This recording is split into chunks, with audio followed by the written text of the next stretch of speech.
Bab 1171. Tidak perlu terlalu berhati-hati. Memang dia sudah terlalu lama berjongkok, ditambah lagi dia bergegas kemari tanpa sarapan, lalu tidak tidur nyenyak semalam. Karena setelah berjongkok untuk waktu yang lama di sini, suplai darah ke otak tidak mencukupi, dan ketika dia bangun, dia sedikit darah rendah, langsung merasakan mulut dan lidahnya kering, sangat tidak nyaman. Berdiri bersandar padanya untuk sesaat, Gita menarik bibirnya dan tersenyum dengan susah payah. Aku baik-baik saja, tadi kakiku kram, kamu tidak perlu mencemaskan aku. Andri Han menundukkan kepalanya dan terus menatapnya. Kenapa? Ada apa? Gita merasakan kulit kepalanya gatal karena ditatap seperti ini olehnya, dan bertanya dengan tergagap. Detik berikutnya, Gita sepertinya mendengar helaan napas yang sangat rendah dari tenggorokannya, dan kemudian berkata, "Berikan ponselnya padaku." Gita tidak tahu apa yang akan dia lakukan, tetapi dia tetap menyerahkan ponselnya kepadanya. Setelah Andri Han menerima ponsel, dia memasukkannya ke dalam saku celananya sendiri, lalu menggendong Gita. Gita tidak menyangka, sepasang tangannya yang putih refleks memeluk lehernya, dan di saat yang sama berseru kaget. Kenapa? Ada apa? Ketika dia mendekat, Gita samar-samar masih mencium aroma salep di tubuhnya. Dia baru bangun.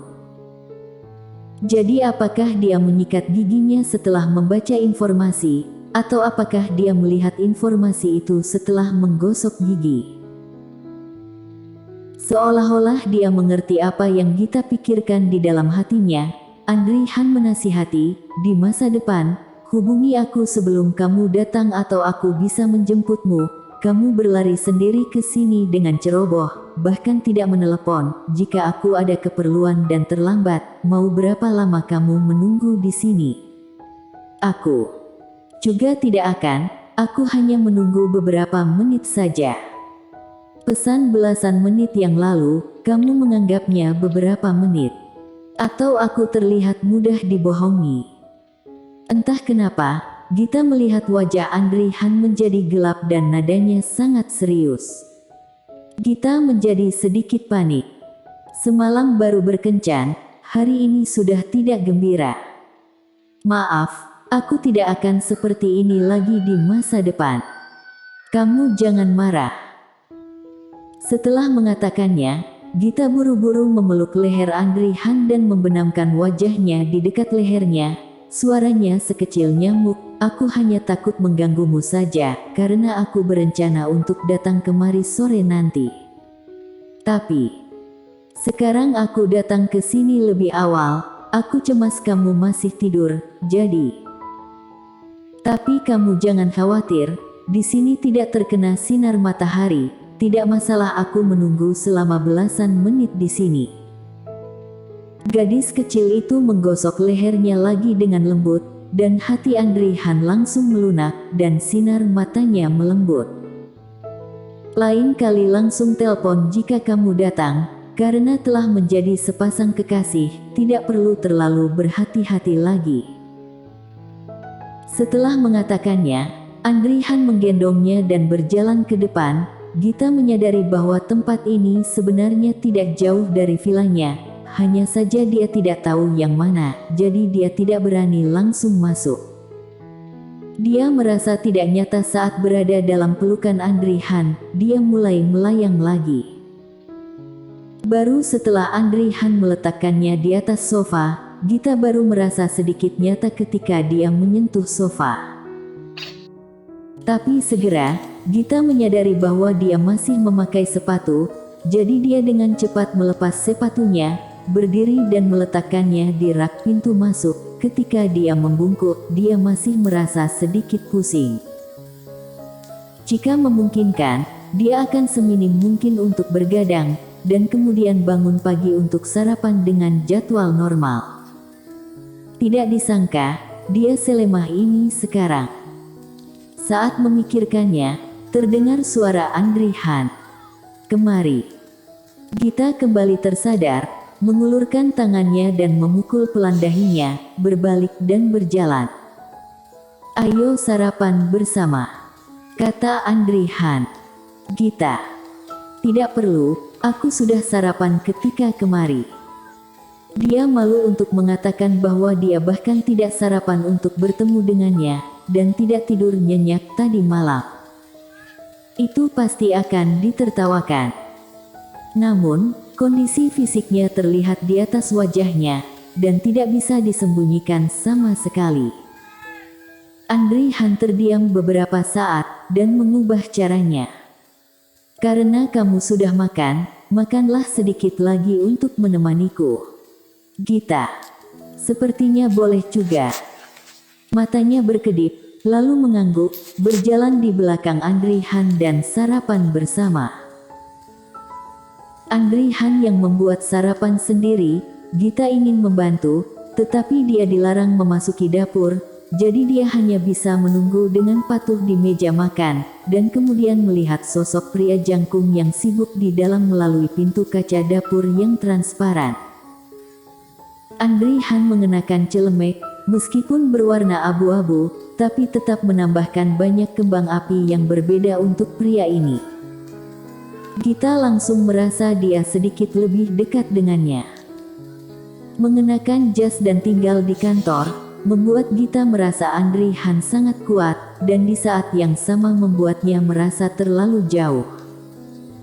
Tetapi pria rumahan seperti ini berbeda. Gita tidak bisa menahannya, dia ingin mengambil foto Andri Han dengan ponselnya, lalu dia menyadari ponselnya masih berada di dalam saku celana Andri Han. Dia merasa sedikit kecewa, kalau tahu seperti ini, dia tidak akan menyerahkan ponselnya pada dirinya, bukannya dia bisa mengambilnya sendiri, lalu dia bisa diam-diam mengambil beberapa foto. Tidak tahu sudah menunggu berapa lama, sarapan akhirnya telah selesai dibuat. Gita tidak menyangka dia akan membuat makanan untuknya. Dia merasa tidak enak hati, bahkan wajahnya memerah saat meminum susu. Andri Han membuka mulutnya, "Apakah kamu sudah memberitahu Audrey Han tentang hubungan kita?" Ah. Gita tertegun sejenak, dia tidak menyangka kalau dia akan tiba-tiba menanyakan tentang ini, dan dia tidak bisa menjawab untuk sesaat. "Benar juga, semalam baru memastikan hubungan. Walaupun kamu ingin mengatakannya, juga tidak akan begitu cepat."